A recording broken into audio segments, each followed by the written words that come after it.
दुःख सुख जिन्दगानी धनैको धनी नभए पनि माया त छ नि।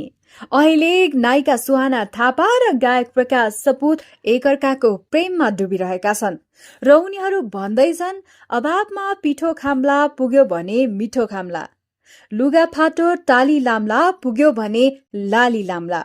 यति धेरै बुझ्ने श्रीमान र श्रीमती भएपछि अरू के नै चाहिन्छ र, घरलाई घर बनाउनको लागि होइन त। सिन्दूर चुरा पोतेमा सजिएर प्रकाश सपुतको श्रीमती बनेकी नायिका सुहाना थापा र प्रकाश छमछमी नाच्दैछन्। हो, म कुरा गर्दैछु चलचित्र परालको आगोको, जहाँ प्रकाश र सुहाना श्रीमान र श्रीमतीको भूमिका निर्वाह गरिरहेका छन्। अहिले सो चलचित्रको नयाँ गीत दुःख सुख जिन्दगानी युट्युबमा सार्वजनिक गरिएको छ, जसको शब्दले मन पनि छोएको छ। यस गीतको बारेमा अझ म तपाईहरूलाई डिटेलमा जानकारी दिनेछु। भिडियोलाई अन्तिमसम्म हेर्न नभुल्नुहोला।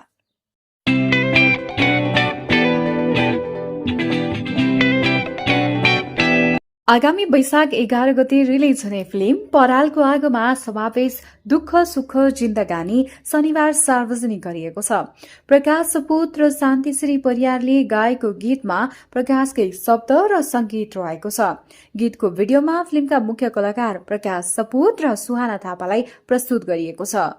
मायालु भावमा प्रस्तुत भएका प्रकाश र सुहानाले यही गीत मार्फत पहिलो पटक स्क्रिन शेयर गरेका हुन्। गीतले ग्रामीण भेगका युवा युवतीको माया र उनीहरू बीचको प्रेम झल्काएको छ।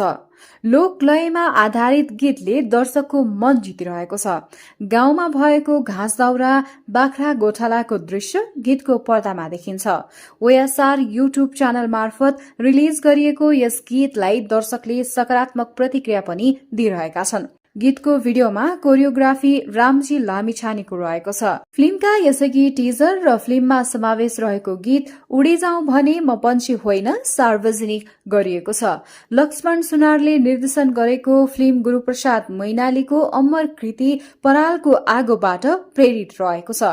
सौगात मल्ल, प्रकाश सपुत, सुहाना थापा, सृजना अधिकारी, किशोर भण्डारी, ज्याक श्रेष्ठ, सरिता भण्डारी, रेणु न्यौपाने, बाल कलाकार मन्जिला बानिया लगायतले अभिनय गरेको फिल्म हरिओम सिनेमेकर्स प्रालीको ब्यानरमा सुशील पोखरेलको प्रस्तुति तथा सुलभ पोखरेल र सत्यम पोखरेलले निर्माण गरेका हुन्।